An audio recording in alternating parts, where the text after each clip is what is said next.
The locals called it the Mirror Pond, though Maya had never understood why, until she stood at its edge that October evening. The water was perfectly still and naturally so black as oil and smooth as glass.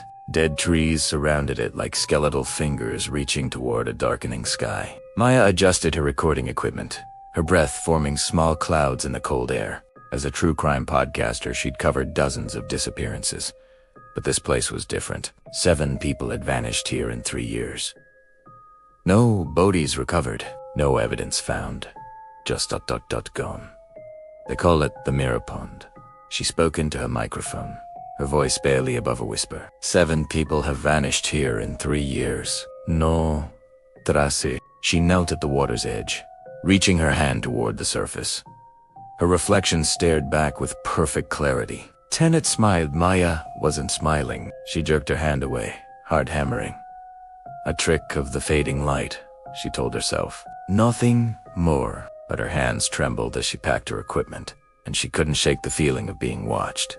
That's when she heard her own voice calling from somewhere behind her. Maya ...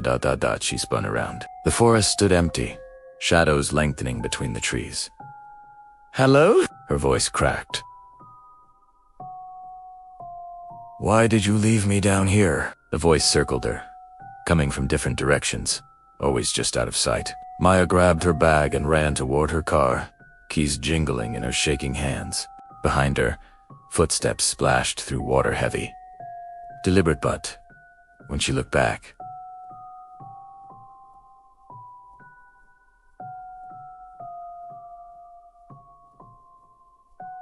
there was no one there. Just as she reached her car, Maya made the mistake of checking her rearview mirror.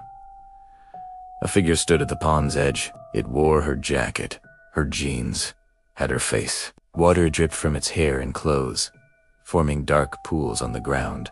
The thing that looked like her raised one hand and waved.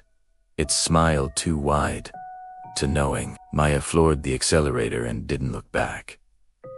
The apartment had never felt smaller. Maya locked every door, every window, checked them twice. She tried to convince herself it was exhaustion, stress, her imagination working overtime. But when she reviewed her audio recording, her blood turned to ice. The playback was normal until the very end. Then her own voice whispered through the speakers. I've been waiting so long. Finally, someone looked. The lights flickered. Maya stumbled to the bathroom, splashing cold water on her face. When she looked up, her reflection was watching her with eyes that didn't blink, a smile that didn't fade. You saw me, the reflection said, its lips moving out of sync with Maya's frozen expression. Now I see you. The reflection's hand pushed through the glass like it was water. Wet, freezing fingers wrapped around Maya's throat. She screamed, driving her elbow into the mirror. Glass exploded everywhere, shards glittering as they fell. But in each piece, she saw herself dozens of reflections moving independently, all reaching toward her with waterlogged hands. Maya ran to the living room, blood dripping from her arm. Every reflective surface showed the same nightmare.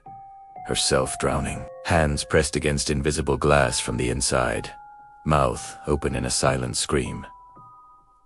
Her phone rang. The caller ID read, May Y.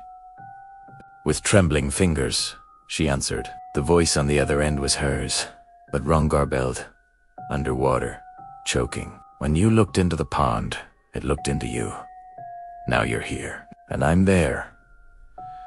What do you want? Maya whispered. To live again, one reflection goes in, one comes out. That's how it works. That's how it's always worked. Maya looked down. Water pooled at her feet, seeping from her pores, dripping from her hair, pouring from her mouth. The taste of stagnant pond water filled her throat. No, ... Please. ... Thank you for setting me free. The water rose cold, black, suffocating. It climbed her ankles, her knees, her waist. Maya couldn't move, couldn't breathe. The apartment filled with pond water, thick and freezing, until it closed over her head. At dawn, a woman who looked exactly like Maya emerged from the mirror pond. Her clothes were dry, her smile serene. She picked up the abandoned recording equipment from the muddy bank, dusted it off, and walked toward the parking area, whistling a cheerful tune.